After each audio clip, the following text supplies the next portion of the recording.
posibleng mapanood balang araw bilang host nang matapos nitong magbigay ng reaksyon sa hirit ng maraming fans na gusto siyang makita sa noontime show.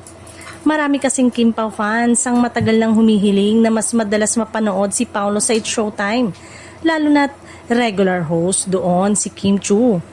Ayon sa supporters ng tambalan, mas masaya umano kung makikita nilang magkasama ang dalawa sa isang mas light at masayang environment tulad ng noontime program. Usap-usapan tuloy online ang posibilidad na sumabak si Paolo sa hosting matapos mapansin ng netizen ang pagiging game at komportable nito sa ilang live appearances at interviews. Marami rin ang nagsasabing bagay umano sa kanyang makipagsabayan sa kulitan ng mga host ng It's Showtime.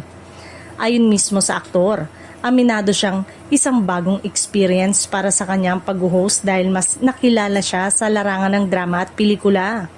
Gayunpaman, hindi raw niya isinasara ang pinto sa posibilidad na subukan ito balang araw.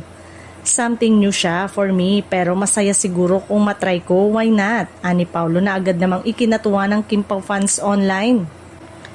Marami ang nagsabing excited silang makita ang ibang side ng aktor kapag sumabak ito sa live hosting. Sa ngayon ay wala pang opisyal na kumpirmasyon kung magkakaroon nga ng hosting appearance si Paolo sa programa pero patuloy pa rin ang paghihintay at paghihirit ng Kim Pao supporters na sana ay matuloy ito sa mga susunod na buwan.